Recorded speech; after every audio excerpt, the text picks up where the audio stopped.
సత్యం dairy చదివి మనోజ్ బాలు గురించి గుండె పగిలే నిజం తెలుసుకున్న ప్రభావతి. అసలు ఇదంతా ఎలా జరిగిందనేది వీడియోని స్కిప్ చేయకుండా చివరి వరకు చూడండి. గుండె నిండా గుడిగంటలు. అప్కమింగ్ ఎపిసోడ్స్ లో ఏం జరగబోతుందో ముందుగా తెలుసుకోవాలి అనుకుంటే వీడియోని లైక్ చేసి ఛానల్ ని సబ్స్క్రైబ్ చేసుకుని పక్కనే ఉన్న బెల్ సింబల్లో ఆల్ పై క్లిక్ చేయండి. రోహిణి నిజస్వరూపం ప్రభావతి తెలుసుకోవాలి అని మీరు కూడా కోరుకుంటే కామెంట్ లో ఎస్ అని టైప్ చేయండి. ఇంకా శోభ ఇంటికి వచ్చి బ్లాంక్ చెక్ ఇచ్చేసరికి శోభకు దిమ్మ తిరిగేటట్టుగా బాలు షాక్ ఇస్తాడు. మొదట 500తో మొదలుపెట్టి 50 కోట్ల వరకు సున్నాల మీద సున్నాలు వేసి శోభ షాక్ అయ్యేటట్టుగా ఇంకా బాలు అలా చేసేసరికి ఏంటి నాటకాలా అని చెప్పాను కానీ ఇంకొకసారి మీరు బ్లాంక్ చెక్ కట్టుకుని ఇంటికి వచ్చారంటే మాత్రం మర్యాదగా ఉండదు. ఏంటండి ఇంటికి వస్తే ఇంటికి వచ్చిన వాళ్ళతో ఇలాగైనా మాట్లాడేది? అయినా మీరు ఇంటికి వచ్చింది చుట్టం చూపుకి వచ్చి చూసి వెళ్ళిపోవాలి. మీకు ఆస్తి అంతస్తులు ఉన్నాయి కదా అని బ్లాంక్ చెక్లు ఇచ్చి ఇంటి పరువుని మా నాన్న పరువుని తీయాలని చూస్తే మాత్రం మేము అస్సలు ఊరుకోము. మా తమ్ముడితో మీరు రెస్టారెంట్ పెట్టించలేరు, వాడు డబ్బులు తీసుకోడు, అది మీరు గుర్తు పెట్టుకోండి అంటూ గట్టిగా మాట్లాడేసరికి ఇంకా ఏం మాట్లాడకుండా నేను చెప్పేది పూర్తిగా వినండి. నా కూతురు అక్కడ పని చేయడం నాకు ఇష్టం లేదు, అర్థం చేసుకుని పని మానిపిస్తారని.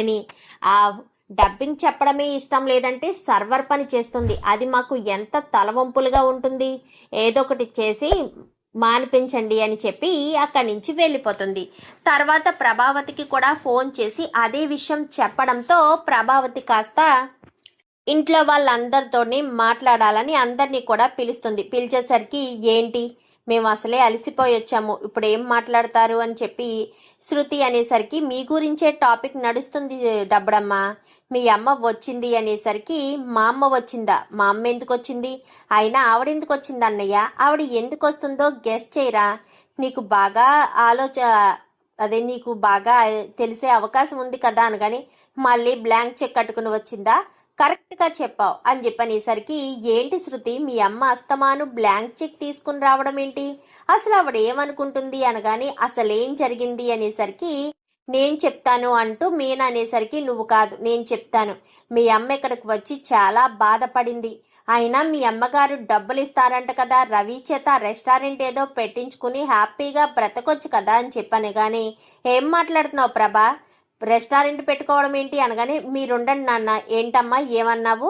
మా అత్తగారు ఇచ్చిన డబ్బులతో రెస్టారెంట్ పెట్టుకోవాలా? నేనేమన్నా మనోజ్ అన్నయ్యలా సిగ్గుసరం లేనివాడిని అనుకుంటున్నావా?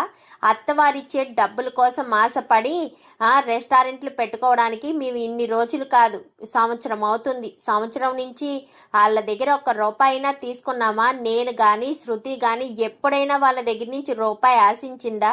అసలు రూపాయి తీసుకోవాల్సిన అవసరం లేదు. అలాంటిది ఆవిడిచ్చే డబ్బులతో మేము రెస్టారెంట్ పెట్టుకోవడం ఏంటి?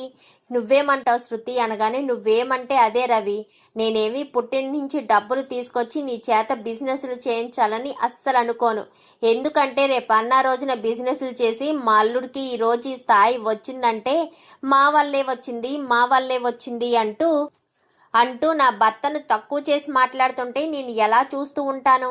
ఈరోజు నా భర్త తన కాళ్ళ మీద కష్టపడి పని చేస్తున్నాడు, అది చాలు నాకు. రేపే ఎప్పుడో మేము డబ్బులు సంపాదించుకుని మేమే రెస్టారెంట్ పెట్టుకుంటాము. ఆవిడిచ్చే బ్లాంక్ చెక్కులతో రెస్టారెంట్ పెట్టుకోని అవసరం లేదని చెప్పి వాళ్ళకి అర్థమయ్యేటట్టు చెప్పండి ఆంటీ అని చెప్పాను. కానీ అది కాదమ్మా శృతి, మీ అమ్మ బాధను కూడా అర్థం చేసుకోవాలి కదా. నువ్వు వాళ్ళకి ఒక్కగానొక్క కూతురువి, నువ్వు డబ్బింగ్ చెప్పడమే వాళ్ళకి ఇష్టం లేదంట కదా. మరి అలాంటి తప్పుడు ఇదెలా చేస్తావమ్మా? సర్వర్ పని చేస్తే మీ అమ్మగారు ఎంతో బాధపడుతున్నారు. పోనీ మీరు రెస్టారెంట్ పెట్టుకోండి, పెట్టుకోకపోండి, ఆ సర్వర్ పనైనా మానేయమ్మా అని చెప్పాను. కానీ చూడండి ఆంటీ, నేను ఏం చేసినా నా మనసుకు నచ్చే చేస్తాను. ఒకరు బలవంతం మీద ఎప్పుడూ నేను ఏదీ చేయలేదు. డబ్బింగ్ చెప్పడమైనా సరే, సర్వర్ పని చేయడమైనా సరే, నేను సర్వర్ పని నాకేదో డబ్బులు అవసరమై చేయలేదు. కేవలం నా భర్తకు దగ్గరగా ఉండొచ్చని, మేము తిరిగి ఇంటికి కలిసి రావచ్చు అన్న ఉద్దేశంతో, నా భర్తతో పాటు ఉండొచ్చు అన్న ఒకే ఒక్క కారణం చేత నా టైంని నా భర్తతో స్పెండ్ చేయాలి అన్న ఆలోచనతో నేను సర్వర్ పని అదే చోట చేస్తున్నాను.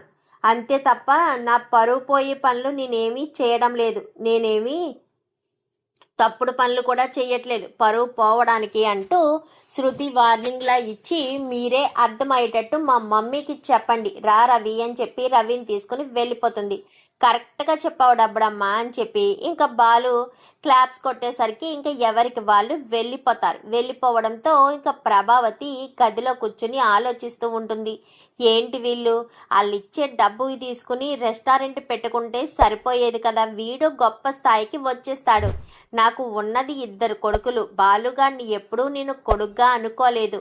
వీళ్ళిద్దరూ బాగుపడితే ఇంకా నాకు కావాల్సింది ఏముంది. మనోజ్ కూడా డబ్బు తీసుకుని బిజినెస్ పెట్టుకుని సంతోషంగా ఉన్నాడు. ఇప్పుడు వీడు కూడా బాగా రెస్టారెంట్ పెట్టుకొని సంతోషంగా ఉంటే అంతకు మించి నాకు కావాల్సింది ఏమీ ఉండదు కదా. అది వీడికి ఎప్పటికి అర్థమవుతుందో ఏంటో అనుకుంటూ ప్రభావతి కాస్త గదిలో కూర్చునుంటుంది.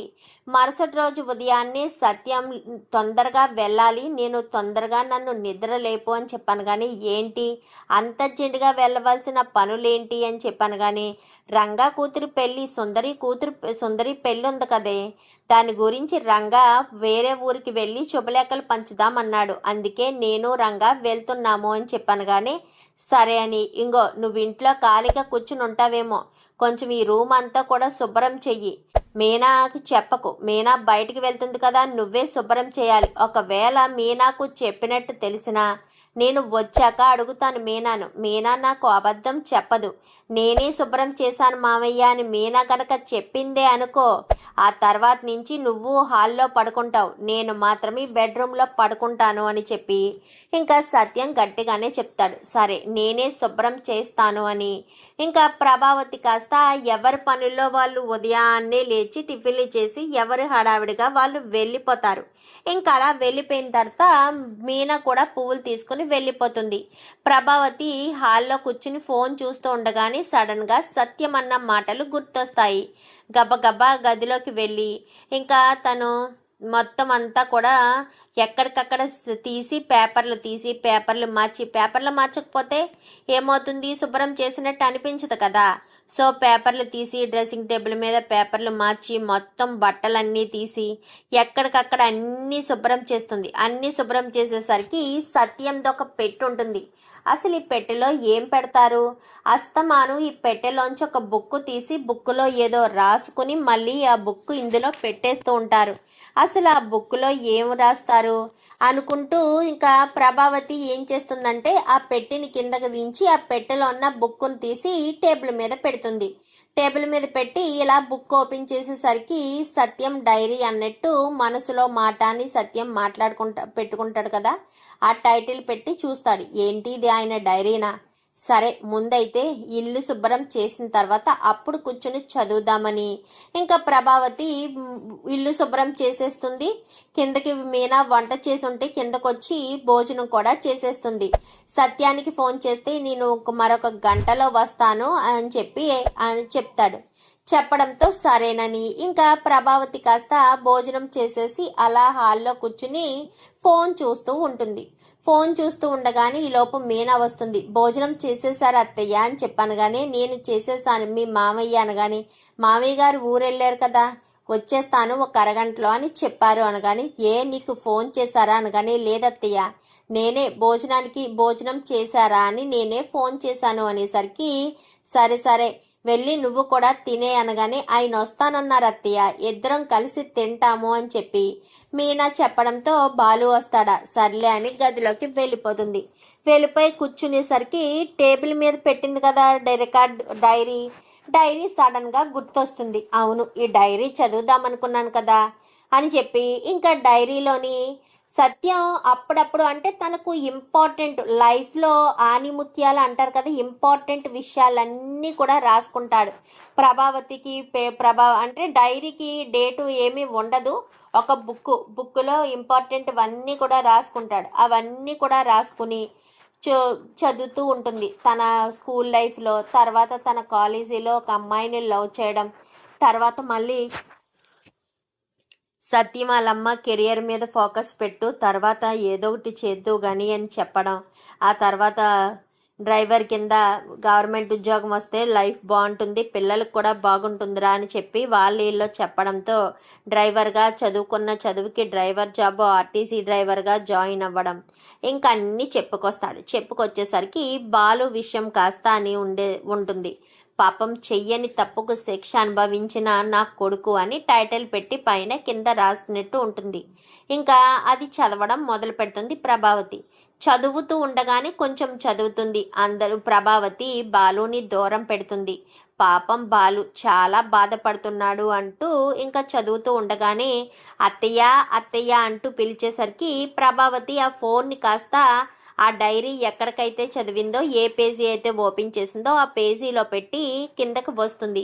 ఏంటే అనగానే, చూడండి అత్తయ్య మీకోసం ఎవరో వచ్చారు అనేసరికి, నమస్కారం అమ్మా అని చెప్పాను. కానీ ఎవరు మీరు అనేసరికి, అదేనమ్మా మేము డ్యాన్స్ స్కూల్లో మా పిల్లలు నేర్చుకుంటున్నారు, ఫీజు ఇవ్వడం కోసం వచ్చాను. అక్కడికి వెళ్తే అక్కడ వాళ్ళు మీరు ఇక్కడ ఉంటారని చెప్పారు, అక్కడే ఇచ్చేద్దాం అనుకున్నాను.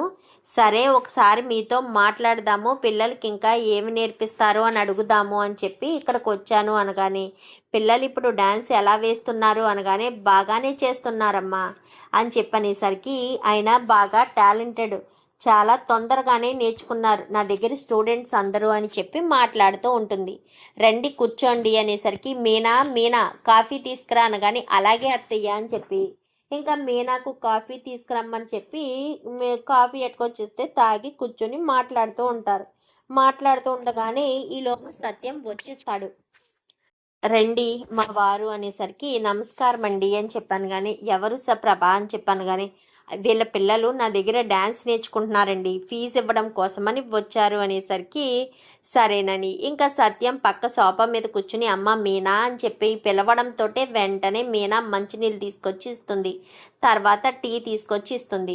భోజనం చేశారా మామయ్య అని చెప్పాను. కానీ చేశానమ్మా, ఏదో తినాలన్న పేరుకి తిన్నాను అనగాని, రండి మామయ్య టీ తర్వాత తాగుదురు, ముందు 2 మెతుకులు తినండి అని చెప్పనేసరికి, వద్దులే అమ్మా అనగాని, ఏం కాదులే మామయ్య మధ్యాహ్నమే కదా, రండి 2 ముద్దలు తింటే సరిపోతుంది అనగానే ఇంకా వచ్చి కూర్చుని భోజనం తింటూ ఉంటారు. సరేనమ్మా నేను వెళ్ళొస్తాను అని అతను వెళ్ళిపోతాడు. ప్రభావతి నా ఫోన్ ఎక్కడుంది అని వెతుక్కుంటూ ఉంటుంది. ఏంటి అత్తయ్య వెతుక్కుంటున్నారు అనగానే, నా ఫోన్ కనిపించట్లేదే అనగానే వెంటనే సత్యం తన ఫోన్తో రింగిస్తాడు. పైన మోగుతూ ఉంటుంది. పైనుంది కదే అని చెప్పాను. కానీ అవునత్తయ్య ఇప్పటి వరకు మీరు పైనే ఉన్నారు కదా, పైనే వదిలేసినట్టున్నారు అనగాని, అవును డైరీ చదువుతున్నాను కదా, మళ్ళీ ఆయన వచ్చేసారు, ఆయన వచ్చేలోపు చదివేయాలని గబగబా ప్రభావతి పైకి వెళ్తుంది. పైకి వెళ్ళి ఆ పేజీ చదవాలి అన్న ఉద్దేశంతో చదువుతూ ఉంటుంది. ఇంకా వాళ్ళ అన్నయ్యని తొయ్యలేదని మనోజ్ తోసేసి ఆ నేరం బాలు మీద మోపాడు అనేసరికి ఒక్కసారిగా ప్రభావతి షాక్ అయిపోతుంది.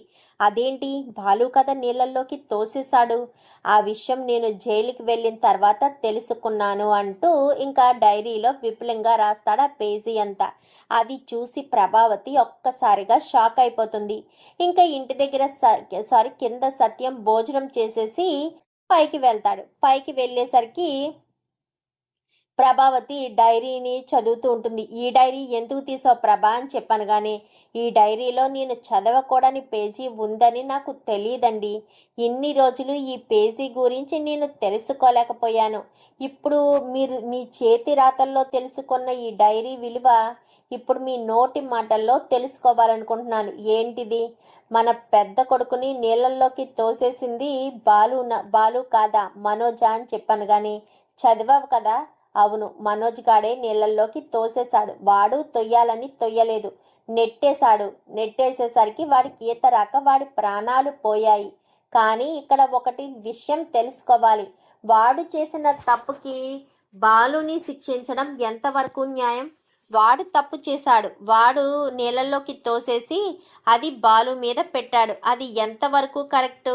ఆ విషయాన్ని ఇప్పటి వరకు కూడా వాడు ఏ రోజు నిజాన్ని బయట పెట్టలేదు, అలాగని రీగ్రెట్ కూడా ఫీల్ అవ్వలేదు అని చెప్పి సత్యం అనేసరికి ఒక్కసారిగా ప్రభావతి షాక్ అవుతుంది. అంటే మన పెద్ద కొడుకు ప్రాణాలు తీసింది మనోజ్న, బాలు కాదా అని చెప్పాను. కానీ కాదు ప్రభా, కానీ ఎన్ని రోజులు ఈ విషయం నాకెందుకు చెప్పలేదు అనగానే బాలు నా చేత ఒట్టు వేయించుకున్నాడు.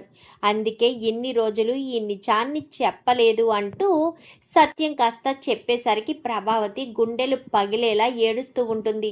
ఈలోపు మనోజ్ మాట వినబడడంతోటే గబ్బా కిందకి వచ్చి మనోజ్ కాలర్ పట్టుకుంటుంది ప్రభావతి. చెప్పరా, ఎన్ని రోజులు దాస్తావరా నా దగ్గర నిజం? చిన్నప్పుడు చేసిన పనికి బాలుగాడి మీద నింద మోపి ఇప్పటి వరకు కూడా వాడిని నేను అసహించుకునేటట్టు చేశావు. ఈ క్షణానికి కూడా వాడంటే నాకు ఇష్టం లేదు. కేవలం నా పెద్ద కొడుకు ప్రాణాలు తీశాడన్న ఒకే ఒక్క కారణంతో. కానీ నువ్వు ప్రాణాలు తీసి వాడిని దూరం చేశావు కదరా నాకు, వాడిని ద్వేషించేటట్టు చేశావు కదరా అని చెప్పి ఇంకా ప్రభావతి కాస్త మాట్లాడేసరికి, అది కదమ్మా, అప్పుడు నువ్వు చాలా ఆవేశంగా ఉన్నావు. ఆ టైంలో నిజం చెప్తే వాడు జైలుకి వెళ్ళినట్టు నేను జైలుకి వెళ్ళాల్సిన పరిస్థితి వస్తుందని భయంతో చెప్పలేదమ్మా అని చెప్పి ఇంకా మనోజు మాట్లాడేసరికి ప్రభావతి ఆ చెంప ఈ చెంప వాయగొడుతుంది. వాడు తప్పు చెయ్యకపోయినా వాడు మీద నింద వేసినందుకు వాడు భరించాడు. నువ్వెందుకురా భరించావు అనగానే నేనంటే పుట్టినప్పటి నుంచి ఇష్టం లేదు కదమ్మా. ఇప్పుడు మనోజ్ అన్నయ్యని దూరం చేసుకుంటే నువ్వు బాధపడతావని, నా మీద ఉన్న ద్వేషం అలానే ఉండనివ్వన్న ఉద్దేశంతోనే నేను ఆ నిజాన్ని చెప్పనివ్వలేదు. ఇన్ని సంవత్సరాలుగా నేను ఎంతో క్షోభ అనుభవించాను, ఎన్నో మాటలన్నాను, నిన్ను బాధ పెట్టాను. ఏ రోజు నా చేతులతో నీకు అన్నం కూడా పెట్టింది లేదు. నీకు ఒంట్లో బాగోకపోయినా కానీ నిన్ను కడుపారా దగ్గరికి తీసుకున్నది లేదు, మనసారా గుండెలకి హత్తుకున్నది లేదు. నిన్ను నేను శాశ్వతంగా దూరం పెట్టేశాను కదా, మరి అప్పుడైనా సరే నీకు నిజం చెప్పాలని అనిపించలేదా అనగానే, నాకు దక్కని ప్రేమ అన్నయ్యకి దక్కుతుంది కదమ్మా, అన్నయ్యని ప్రేమగా చూస్తున్నావు కదా, నేనంటే మొదటి నుంచి నీకు ఇష్టం లేదు కదమ్మా, అందుకే నిజం చెప్పాలని అనుకోలేదు అంటూ ఇంకా మాట్లాడేసరికి, తప్పు చేశానురా, నిజంగా నేను తప్పు చేశాను. ఇన్ని రోజులు నేను ఎంత మోసపోయానో ఇప్పుడు అర్థమవుతుంది. కట్టుకున్న భర్త, కడుపును పుట్టిన వాడు కూడా నాకు నిజం చెప్పలేదు అంటూ ఏడుస్తూ ఉండేసరికి, బాధపడకండి అత్తయ్య, మీరు ఈరోజు ఎలా బాధపడుతున్నారు, ఆ రోజు కొడుకులందరినీ ద్వేషిస్తారు అన్న ఒకే ఒక్క కారణం చేతే చెప్పలేదత్తయ్య అని చెప్పనేసరికి, అంటే ఈ నిజం నీకు తెలుసా అని చెప్పాను. కానీ తెలుసత్తయ్య, నేను పెళ్ళైన కొత్తలో ఈయన్ని వదిలి వెళ్ళిపోదాము అని నిర్ణయం తీసుకున్నాను. అప్పుడే మామయ్య గారు నాకు నిజం చెప్పారు. తల్లి ప్రేమ ఎలాగా నా కొడుకుకు లేదు, నీ ప్రేమ కూడా దక్కదా వాడికి, నువ్వు కూడా ద్వేషించి వెళ్ళిపోతావా? తల్లి తండ్రుల ఆదరణలో పెరిగితే పిల్లలు ఎలా ఉంటారో నీకు తెలుసు. వాడికి తల్లి తండ్రి దూరం అయ్యారు, ద్వేషించారు, అప్పుడు వాడు ఎంత బాధపడతాడు. అందుకే వాడు అలా తయారయ్యాడు అంటూ మామయ్య జరిగిన విషయం చెప్పడంతో ఇంక నేను నా భర్తను వదిలి వెళ్ళకూడదని ఆ రోజే నిర్ణయం తీసుకున్నాను అని చెప్పనేసరికి ఇంకా సత్యం వంక చూస్తాడు మనోజు. ఇటు అందరూ కూడా సత్యం వంక చూస్తారు. బాలు అనుకుంటూ ఇంకా ప్రభావతి బాలుని పట్టుకుని ఏడుస్తూ ఉంటుంది. ఏడుస్తూ ఉండేసరికి, బాధపడకమ్మా అనగానే, నన్ను క్షమించరా, ఈ తల్లిని నువ్వు క్షమించగలవా అనగానే, నేను నిన్ను క్షమించడం ఏంటమ్మా, నువ్వు నాకు జన్మనిచ్చావు, నీతో ప్రతిసారి నేను ఎందుకు గొడవ పడతానో తెలుసా, ఆ రకంగా అయినా సరే నేను నీతో మాట్లాడతాను అని, ఆ కారణం చేతే నేను నీతో ప్రతిసారి గొడవ పడుతూ ఉంటానమ్మా అని చెప్పి ఇంకా బాలు అనేసరికి ప్రభావతి బాలుని గుండెలకి హత్తుకుంటుంది. ఇంకా బాలుకి, మీనా వెళ్ళి కంచంలో భోజనం పెట్టి తీసుకురా అనగానే కంచంలో భోజనం పెట్టి తీసుకొచ్చేసరికి బాలుకి తినిపిస్తూ ఉంటుంది. తిను నాన్న, చిన్నప్పుడు నీకెప్పుడు గోరు ముద్దలు పెట్టలేదు, ఇప్పుడు పెడుతున్నాను, తిను నాన్న అనేసరికి బాలు కళ్ళల్లోంచి దుఃఖం కన్నీరు వస్తూ ఉంటుంది. బాలు అని చెప్పి శృతి అనగానే, వద్దు శృతి, ఆయనని బాధపడనివ్వు, ఇన్ని సంవత్సరాలుగా వాళ్ళమ్మ చేయలేని పని ఇప్పుడు వాళ్ళమ్మ తన కళ్ళ ముందు చేస్తుంటే ఆ దుఃఖం ఆ హ్యాపీనెస్ నుంచి ఆయన్ని దూరం కానివ్వద్దు, ఆయన ఆ దృష్టితోనే ఉండనివ్వు అంటూ ఇంకా శృతికి చెప్పడంతో శృతి ఆగిపోతుంది. ఇంకా బాలుకైతే గోరు ముద్దలు తినిపించి తన ఒడిలోనే తల పెట్టుకుని పడుకోమన్నట్టుగా తల వాల్చుకుని జో కొడుతూ ఇంకా పడుకోబెట్టేసరికి రా నాన్న అని చెప్పి గదిలోకి తీసుకెళ్లి మనోజ్ రోహిణి గదిలో ఇక మీదట నువ్వు మీనా ఇద్దరు ఇక్కడే ఉండండి అనేసరికి వాళ్ళెక్కడుంటే మేమెక్కడ ఉండాలమ్మా అని చెప్పాను, కానీ మీ ఇద్దరు హాల్లో పడుకోండి లేదంటే లేదు అని చెప్పడంతో ఇంకా వాళ్ళ హాల్లో పడుకుంటారు. ఇంకా ప్రభావతి బాలు పడుకునేంత వరకు కూడా ప్రభావతి ఒళ్ళో తల పెట్టుకుని అలా తల నిమురుతూ ఇంకా బాలుకి జో కొడుతూ ఉంటుంది. ఇంకా బాలు చాలా సేపటికి నిద్రపోయేసరికి ఇంకా బాలు తలను అలా తలగడ మీద పెట్టి మీనా తలుపు వేసుకో అని చెప్పి ఇంకా ప్రభావతి కాస్త తలుపు వేసుకోమని చెప్పి సత్యం దగ్గరికి వచ్చేస్తుంది. ఏంటి ప్రభా బాధపడుతున్నావా అనగానే ఇన్ని సంవత్సరాలుగా వాడిని ఇంతలా ద్వేషిస్తున్నాను, ఒక్కసారి కాకపోతే ఒక్కసారైనా నాకు నిజం చెప్పాలని అనిపించలేదండి అనగానే చెప్పాలని ఎన్నోసార్లు ప్రయత్నం చేశాను ప్రభా, కానీ బాలు నా దగ్గర తీసుకున్న మాటకు నేను కట్టుబడి ఉండిపోయాను, లొంగిపోయాను, అందుకే చెప్పలేకపోయాను, అంతే తప్ప నిన్ను మోసం చేయాలి అన్న ఉద్దేశం అయితే నాకు లేదు అంటూ ఇంకా సత్యం చెప్పేసేసరికి ఇన్ని రోజుల నుంచి వాడిని నేను ఎంతలా ద్వేషించాను, కానీ వాడు నన్ను ప్రేమిస్తూనే ఉన్నాడు కదండి, తల్లి ప్రేమ దక్కలేదని వాడు బాధపడుతూనే ఉన్నాడు కదండి అనగానే అవును ప్రభ, బాధపడుతూనే ఉంటాడు, ఎందుకంటే వాడికి నువ్వంటే చాలా ఇష్టం, నీతో అలా ఉండాలని ఇలా ఉండాలని ఆ రకంగా ఉండాలి ఈ రకంగా ఉండాలి అని వాడు ఎన్నో ఆశలు పెంచుకున్నాడు. మరి అందుకోసమని వాడు నీవు ఎప్పుడెప్పుడు తనని దగ్గరికి తీసుకుంటావా అని ఎంతో ఆశపడ్డాడు, అందుకోసమని ఇన్ని రోజులుగా వాడు ఎంతగానో ఎదురు చూస్తూ వచ్చాడు అనేసరికి సరే ఇప్పుడు ఇంకా వాడి గురించి ఆలోచించి నేను చాలా సంతోషపడుతున్నాను, వాడింక నాకు నా లైఫ్లోంచి దూరం కానివ్వను, ఇన్ని సంవత్సరాలుగా వాడికి నేను దక్కని ప్రేమను ఇప్పుడు దక్కేటట్టు చేస్తాను అంటూ ఇంకా ప్రభావతి కాస్త మాట్లాడేసరికి ఇంకా బాలు సత్యం ఏం మాట్లాడు, నీ ఇష్టం వచ్చినట్టు చెయ్యి ప్రభా అని చెప్పనగానే ఏమోనండి, ఇన్ని రోజులుగా వాడిని నేను ఎంతగానో బాధ పెట్టాను, ఎంతగానో దూరం చేసుకున్నాను, ఇప్పుడు వాడు మళ్ళీ నా జీవితంలోకి మళ్ళీ నా కొడుకుగా వాడు అడుగు పెడుతుంటే నాకు ఎంతో సంతోషంగా ఉంది, ఇన్ని రోజులు వాడిని నేను ఎందుకు దూరం పెట్టానా అని నాకు ఇప్పుడు అర్థమవుతుంది అని చెప్పి ప్రభావతి ఎంతగానో బాధపడుతూ ఉండేసరికి బాధపడకు ప్రభా, నువ్వు బాధపడడంలో ఎలాంటి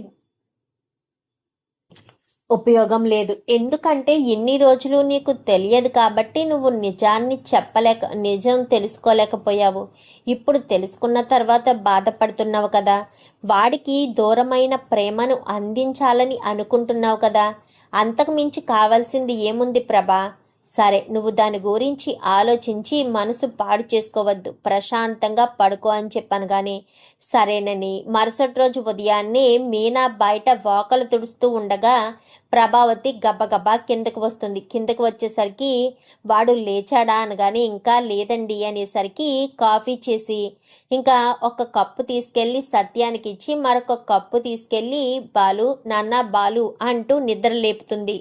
ఏంటి మీనా అనగానే మీనాను కాదురా మీ అమ్మని అనేసరికి అమ్మనా అని చెప్పి లేచి కూర్చుంటాడు. ముందు ఈ కాఫీ తాగు అనగాని నీకెందుకమ్మా శ్రమ, మీనా ఉంది కదా, మీనా తీసుకొచ్చి ఇస్తుంది కదా అనగానే లేచి రెడీ అవ్విరా, నీకిష్టమైన పూరీలు చేస్తాను అనేసరికి నిజంగానా అనగానే నిజంగానే నీకిష్టమైన పూరీలు చేస్తాను, త్వరగా లేచి రెడీ అయ్యిరా అని చెప్పాను. కానీ సరేనని ఇంకా బాలు అయితే ఎంతో సంతోషంగా రెడీ అయ్యి కిందకి వస్తాడు. ప్రభావతి బాలు కోసమని పూరీలు చేసి పూరీ కూర మీనానే చెయ్యమని చెప్తుంది. మీనా కర్రీ చేసి టేబుల్ మీద పెట్టడంతో బాలుకి పక్కన కూర్చుని మరీ ప్రభావతి తినిపిస్తూ ఉంటుంది. అది చూసిన మనోజ్ ఇన్ని రోజులు మా అమ్మ నా మీద ప్రేమ చూపించింది, కానీ ఇంత ప్రేమ చూపించలేదు. బాలుగాడు తప్పు చెయ్యలేదు అని తెలిసిన తర్వాత బాలుగాడి మీద ఇంత ప్రేమ చూపిస్తుంది అని మనోజ్ కాస్త కుళ్ళుకుంటాడు. చూద్దాం మరి రాబోయే ఎపిసోడ్స్లో ఇలాగే జరగాలని మీరు కూడా కోరుకుంటే వీడియో నచ్చితే లైక్ చేసి ఛానల్ని సబ్స్క్రైబ్ చేసుకోండి. Thank you for watching.